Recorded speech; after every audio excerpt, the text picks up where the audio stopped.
Assalamualaikum warahmatullahi wabarakatuh.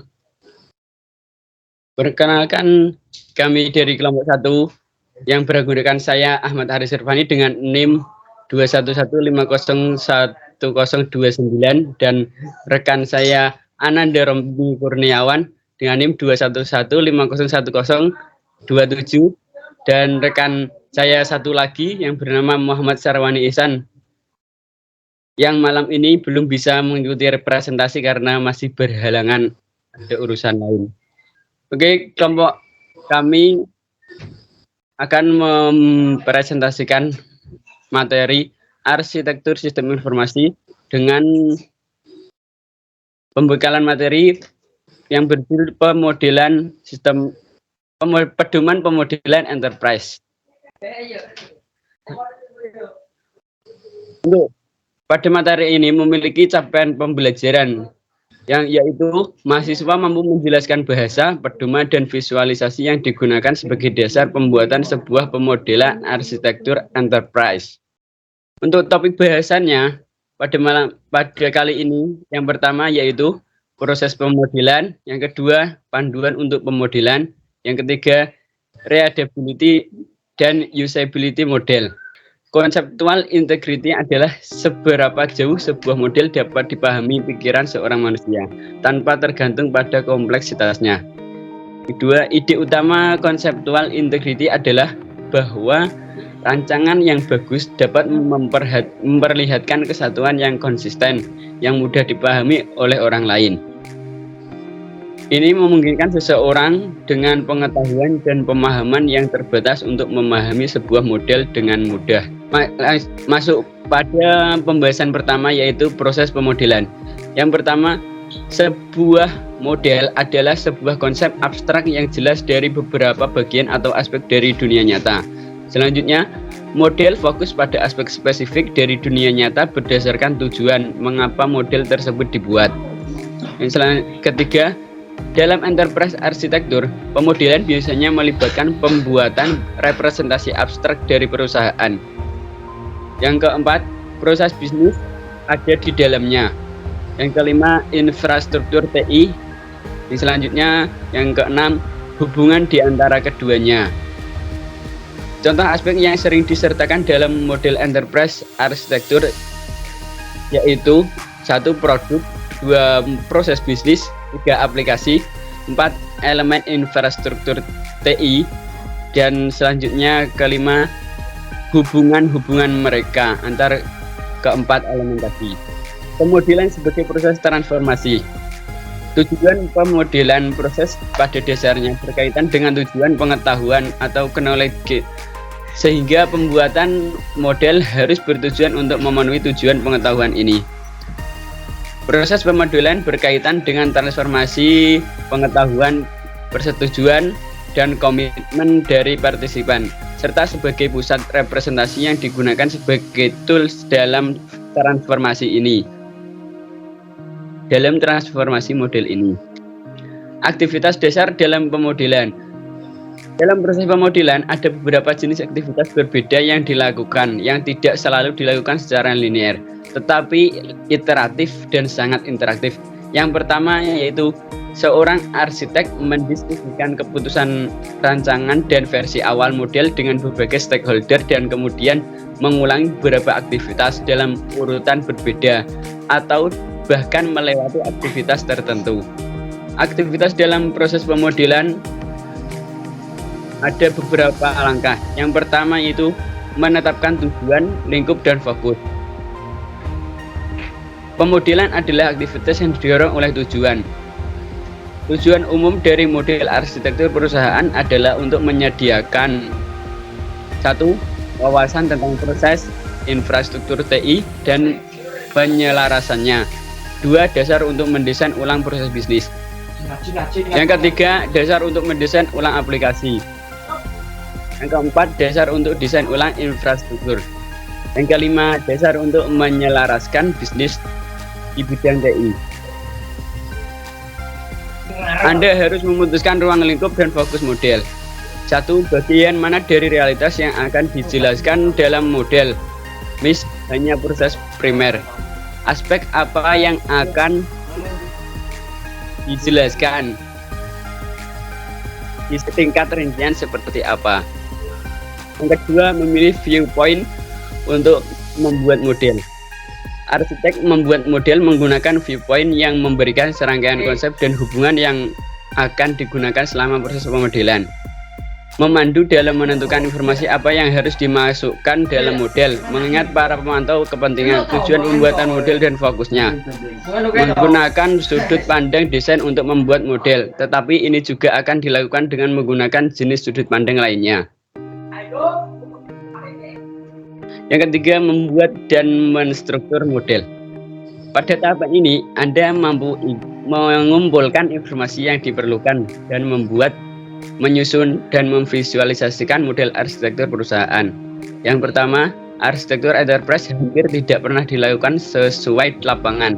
Biasanya, model proses bisnis, model informasi, atau model infrastruktur mengambil gambaran perusahaan yang sudah ada. Kedua, informasi tambahan dapat dikorel menggunakan wawancara atau dengan mendiskusikan dengan stakeholder.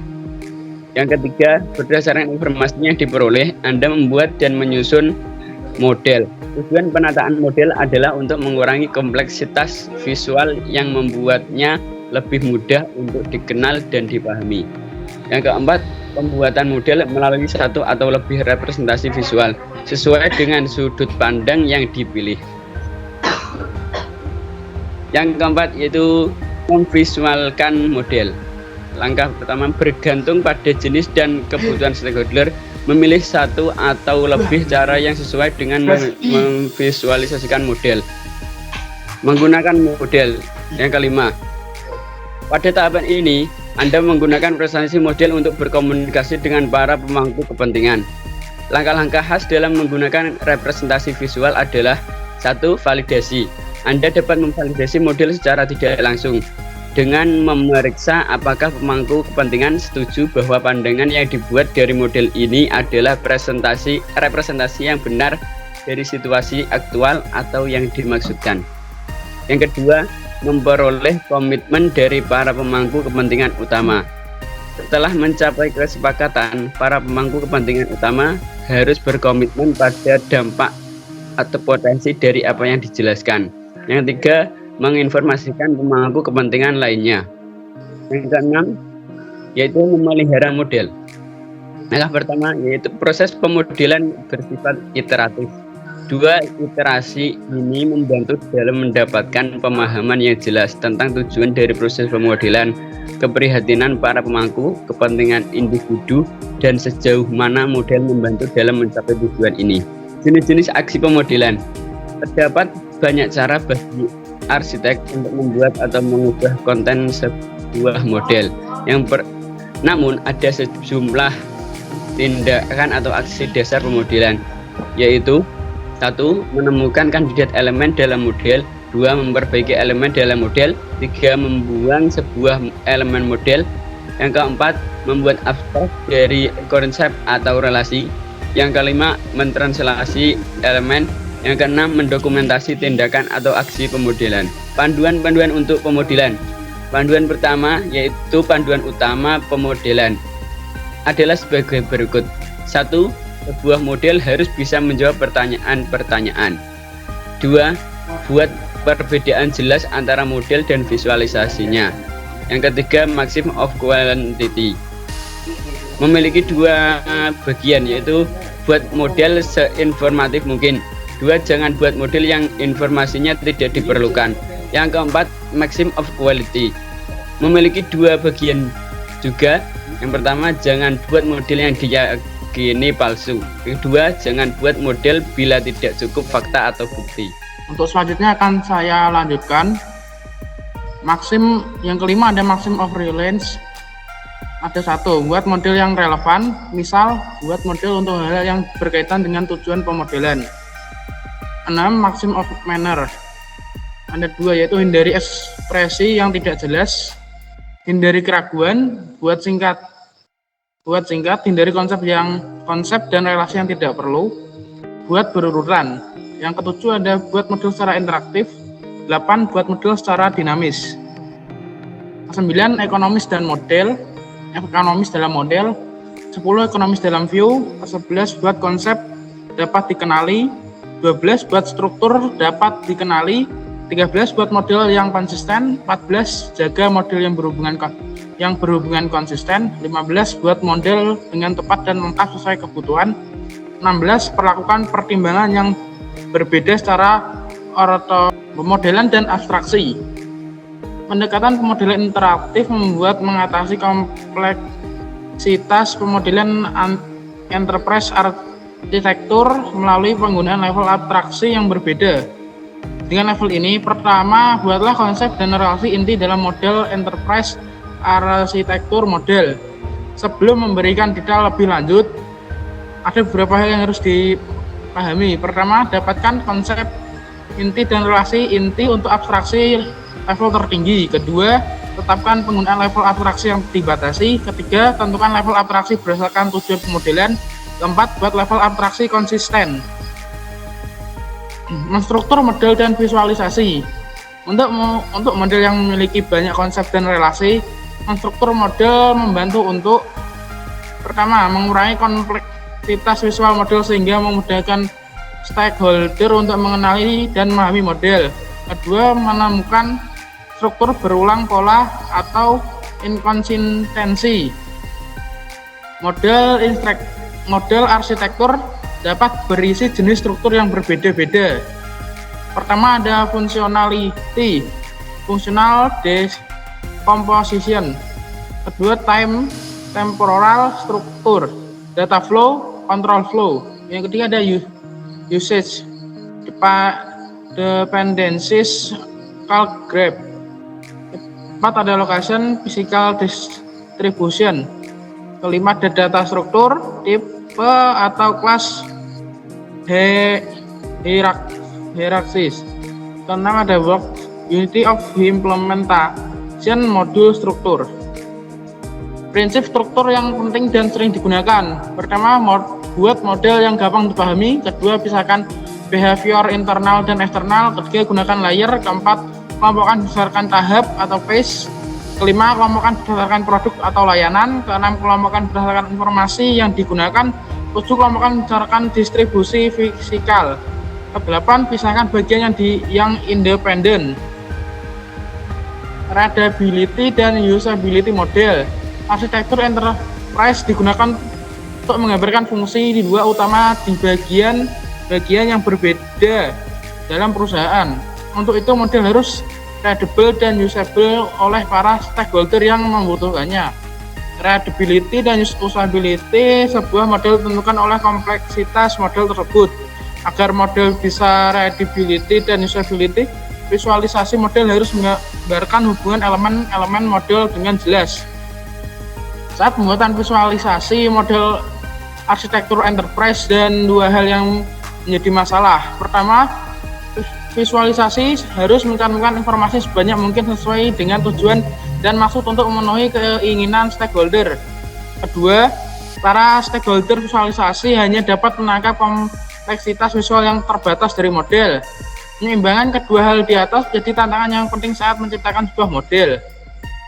Mengurangi kompleksitas visual model dilakukan dengan membatasi jumlah konsep dan relasi yang nampak pada model. Memiliki beberapa view model yang berbeda dan adalah cara untuk mengurangi kompleksitas visual dan konseptual untuk setiap stakeholder. Hanya dibuat view model yang relevan untuk situasi stakeholder tersebut.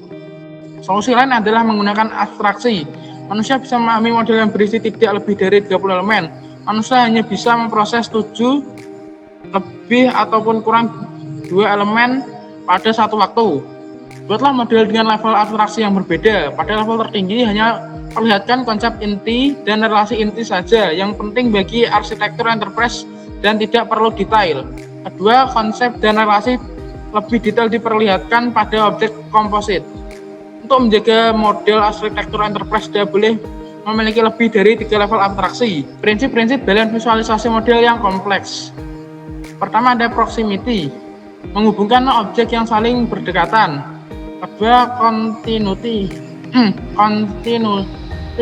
sebuah garis dianggap sebagai penghubung arah. Ketiga ada closure, menganggap objek yang belum lengkap sebagai lengkap dan objek asimetris sebagai simetris. Keempat ada similarity, menganggap objek yang serupa sebagai satu kesatuan dalam sebuah unit. Kelima ada common fate, menggabungkan objek berbeda yang bergerak atau memiliki fungsi yang serupa sebagai sebuah unit. Contoh gambarnya seperti di sampingnya ini. Aturan penggambaran. Aturan penggambaran diterapkan untuk memudahkan memahami model. Untuk pengguna berpengalaman, ini dapat jadi petunjuk yang membantu memahami model. Aturan ini tidak mempengaruhi arti formal dari model.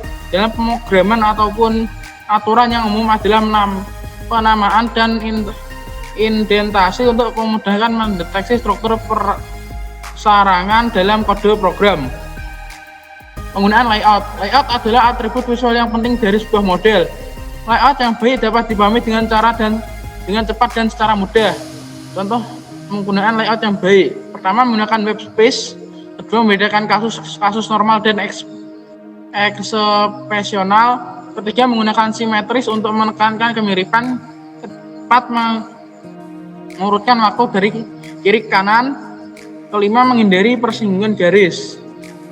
Contohnya seperti yang ada di samping ini. Penggunaan simbol. Bentuk objek biasanya sesuai dengan properti intrinsik objek tersebut. Misal, bentuk silinder untuk data storage, aktor digambarkan sebagai stick figure. Ada yang menggunakan simbol realistik 3 dimensi untuk objek nyata. Misal silinder, figur manusia, simbol pabrik, grafis komputer, maupun bentuk geometris sederhana untuk konsep abstrak, misal proses, fungsi, komponen, dan lain-lain. Gunakan bentuk yang sama untuk konsep yang serupa. Gunakan garis tebal untuk menekankan relasi yang penting. Contoh gambarnya ada di samping ini. Penggunaan warna. Warna memberikan sinyal visual yang sangat kuat. Atribut visual yang sangat dipengaruhi oleh nilai budaya atau warna perusahaan. Arti tambahan dapat dengan mudah diberikan pada warna tertentu. Penggunaan warna yang berbeda untuk sebuah objek dengan atribut tertentu dapat memberi arti pada warna seluruh model untuk menjelaskan arsitektur tertentu. Pertama, penggunaan warna untuk penekanan. Kedua, penggunaan warna untuk kesamaan. Ketiga, penggunaan warna untuk menyampaikan emosi. Keempat, batasi jumlah warna. Penggunaan teks. Banyak bahasa pemodelan menggabungkan kekuatan teks dan grafis. Teks baik digunakan untuk memberikan interferensi dan asosiasi serta stimulasi pemikiran. Dalam penggunaan teks harus berhati-hati saat memberikan judul, subscript, dan anotasi yang tepat. Teks penting untuk mempercepat pembuatan model mental yang tepat serta menjadi titik awal yang bagus untuk analisis. Pertama, ada menggunakan terminologi yang domain spesifik. Kedua, gunakan konvensi penamaan. Baik, sekian saya kembalikan ke ketua kelompok, Mas Karis, silakan. Terima kasih tadi presentasi dari kelompok kami pada mata kuliah Sistem Enterprise, tugas dari Bu Nirma Cinta, Bu Nirma Ceisa. Mungkin itu saja dari kami, akan kami tutup. Wassalamualaikum warahmatullahi wabarakatuh.